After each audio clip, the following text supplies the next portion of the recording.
आज की सबसे बड़ी खबर की। अमेरिका और ईरान के बीच जंग जारी रहेगी या समझौता होगा, ये कुछ ही घंटों में साफ हो जाएगा। एक तरफ डोनाल्ड ट्रंप की तरफ से कहा जा रहा है कि सीज फायर को लेकर बातचीत हो रही है, वहीं ईरान ट्रंप के बयान का मजाक उड़ा रहा है, कह रहा है कि ट्रंप खुद से ही बातचीत कर रहे हैं, हम अमेरिका से कोई बात नहीं कर रहे हैं। इस बीच ईरान ने इजराइल और अमेरिकी ठिकानों पर हमले तेज कर दिए हैं। तो क्या है पूरी खबर, जानेंगे इस रिपोर्ट में।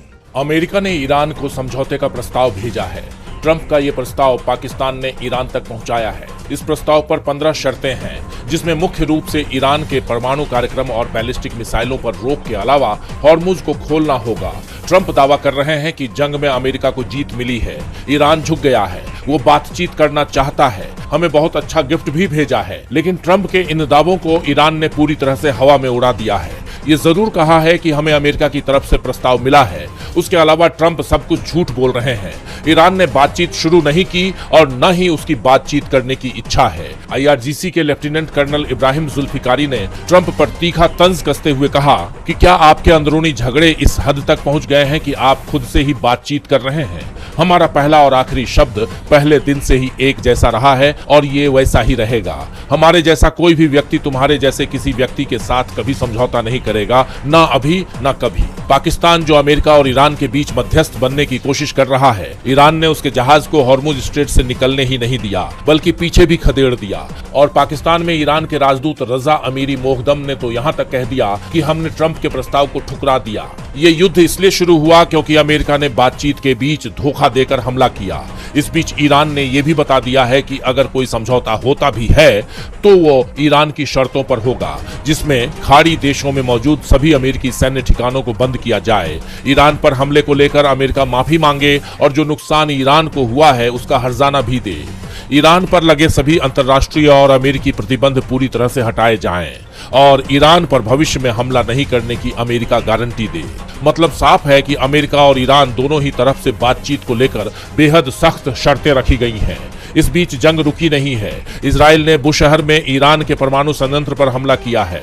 जवाब में ईरान ने इजराइल पर 24 घंटे में 220 मिसाइलें दाग दी, जिससे तेल अवीव, हाइफा, बनी ब्राक और सेंट्रल इजराइल के कई इलाके में तेज धमाकों की आवाजें सुनी गई हैं। इस हमले में 500 से ज्यादा लोग घायल हुए हैं। ईरान ने दावा किया है कि उसने इस हमले में अपनी नई पीढ़ी की मिसाइलों का इस्तेमाल किया, जिसमें शामिल हैं फतह 2, सेज्जिल, इमाद और खुर्रम शहर 4। इजराइल इनमें से 40% से ज्यादा मिसाइलों को रोकने में नाकाम रहा है। ईरान ने सऊदी अरब और कतर पर भी ड्रोन हमला किया है। तो साफ है कि बातचीत शुरू होने से पहले जंग और तेज हो गई है। पश्चिम एशिया में अमेरिका और ईरान के बीच टकराव बढ़ता जा रहा है, तो संसद में सत्ता पक्ष और विपक्ष आमने सामने दिखाई दिए। सत्र में सरकार ने FCRA और दिवाला संहिता जैसे अहम विधेयकों को सदन से पारित कराया है। वहीं दूसरी तरफ विपक्ष ने महंगाई और LPG की कीमतों को लेकर सरकार को घेरा। अगले कुछ दिन विधायी और राजनीतिक दृष्टिकोण से काफी गहमागहमी भरे रहने वाले हैं। तो क्या कुछ अहम रहा संसद में, जानेंगे इस रिपोर्ट में। संसद के बजट सत्र के दूसरे चरण में एक तरफ जहां सरकार ने कई महत्वपूर्ण विधेयकों को पारित कराया, वहीं दूसरी तरफ विपक्ष ने बढ़ती महंगाई और LPG संकट को लेकर पुरजोर विरोध प्रदर्शन किया। सदन की कार्यवाही शुरू होने से पहले ही विपक्षी सांसदों ने संसद परिसर में सरकार के खिलाफ मोर्चा खोल दिया। वहीं लोकसभा में सरकार ने विदेशी अंशदान विनियमन संशोधन विधेयक 2026 पेश किया।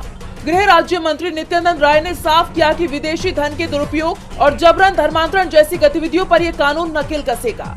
हालांकि कांग्रेस के मनीष तिवारी और TMC की प्रतिमा मंडल ने इसे कार्यपालिका को असीमित शक्तियां देने वाला तानाशाही कदम बताया। बहस के बाद इसे ध्वनि मत से पारित कर दिया गया।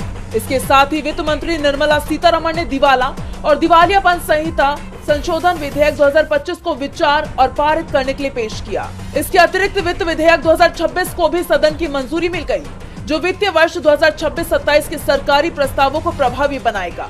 मेरे विचार में निर्णय हाँ वालों के पक्ष में हुआ, हाँ वालों के प्रश्न हुआ, प्रस्ताव स्वीकृत हुआ और विधेयक यथा संशोधित पारित हुआ। राजनीतिक गलियारों में JDU सांसद गिरधारी यादव का मामला भी चर्चा में रहा। JDU नेता दिलेश्वर कामत ने पार्टी विरोधी गतिविधियों का आरोप लगाते हुए गिरधारी यादव को अयोग्य ठहराने के लिए लोकसभा अध्यक्ष को नोटिस दिया है। हालांकि यादव ने इन आरोपों को निराधार बताते हुए कहा है कि वो अध्यक्ष के सामने अपना पक्ष रखेंगे। यानी कुल मिलाकर सदन के अंदर और बाहर काफी गहमागहमी का माहौल रहा। संसद का ये सत्र 2 अप्रैल को पूरा हो रहा है। उससे पहले इस आखिरी हफ्ते में सदन में काफी कुछ होने की संभावना दिखाई दे रही है। संसद में सरकार फंसी हुई है, मुश्किलें सड़क पर भी दिख रही हैं। लोग एलपीजी की कमी से परेशान दिखाई दे रही हैं। गैस सिलेंडर को लेकर देश में परेशानी बढ़ती जा रही है। इसे लेकर सरकार दबाव में दिख रही है, जिसके चलते राजनाथ सिंह की अध्यक्षता में सर्वदलीय बैठक बुलाई गई। तो क्या कुछ हुआ इस बैठक में खास, जानेंगे इस रिपोर्ट में। ईरान और अमेरिका की जंग का असर दिल्ली तक पहुंच चुका है। भारत में गैस की किल्लत दिखाई दे रही है।